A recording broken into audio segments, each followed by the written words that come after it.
If you do any kind of creative work, either for fun or professionally, maybe you can relate to this struggle.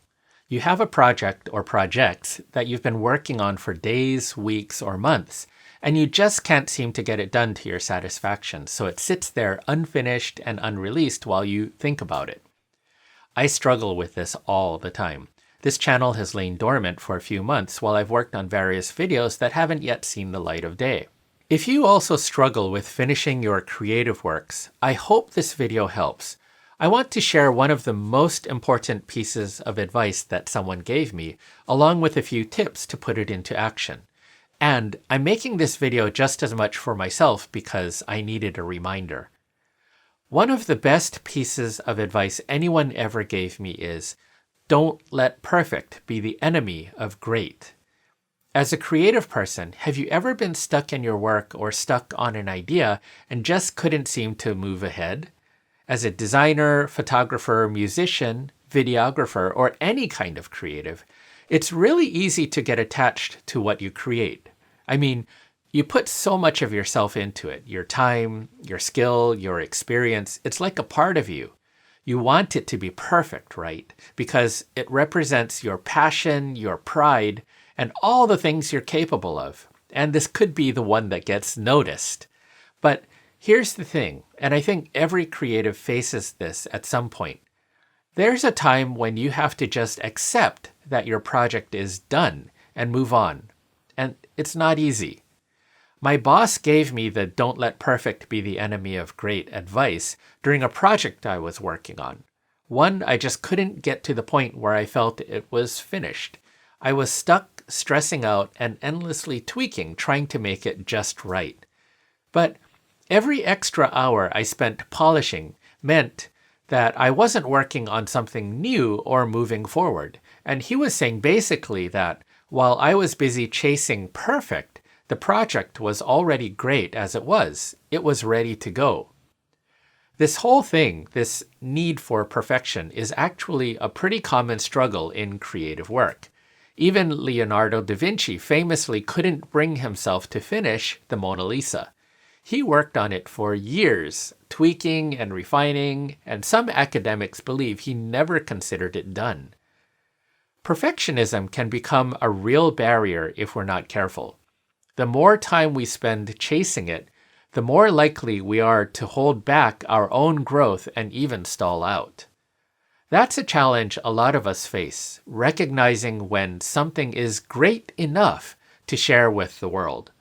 I found that for me, perfectionism hits especially hard in areas like video editing, be it a personal YouTube video like this or a client's work project. If you've ever spent hours moving cut points by just a few frames, adjusting audio mixes, fine-tuning the color and contrast, or debating whether to completely reshoot a clip, you know exactly what I mean. Video editing is one of those things where you can easily lose yourself in the tiny details, trying to make everything flawless. And honestly, it can turn into a huge time sink. It's tempting to keep tweaking, but I've realized that most of these adjustments aren't even noticeable to the audience. They're only noticeable to me. George Lucas actually struggled with this exact issue. He kept going back to the original Star Wars movies years after they were released, adding edits and tweaks that he felt improved them. But fans were divided. Some appreciated the updates, while others felt that the charm of the originals was lost. It's a reminder that sometimes the beauty of what we create is already there, even if it's not perfect. At the same time, I know a lot of the magic in video and film happens during editing. It's where you can really drive the story, build emotion, and connect with the viewer. But here's the balance I've had to find. How can I make the video great without letting perfect hold me back? I try to ask myself, is this edit actually making the story better, or am I just getting lost in the details? It's easy to fall into the trap of endless tweaking. Every now and again, I need to remind myself, don't let perfect be the enemy, and just move on. So, what has helped me get better at this? A couple of things. First, I set limits. I tell myself, Okay, I'll spend this much time on it, and when that's up, it's done. In a business setting, we often have deadlines imposed on us, and we need to meet them, not just for our own work, but to keep things moving for everyone else involved.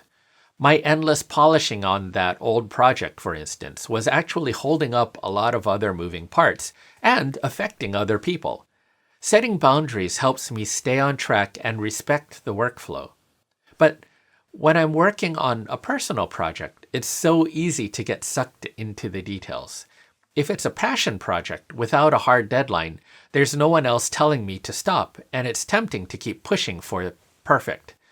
Hemingway once said he'd revise his work forever if he could, but he had to learn to let go, and I think a lot of us can relate to that. Even if it's just for me, setting a time limit is essential. Having that boundary in place helps me keep my momentum and actually complete a project rather than letting it turn into something that just drags on forever. So, whether it's a business deadline or a personal passion, I've found that limits create a sense of focus and freedom to move on to the next idea. Moving on is what allows us to grow and improve. At the end of the day, chasing perfection can actually stop us from making amazing things.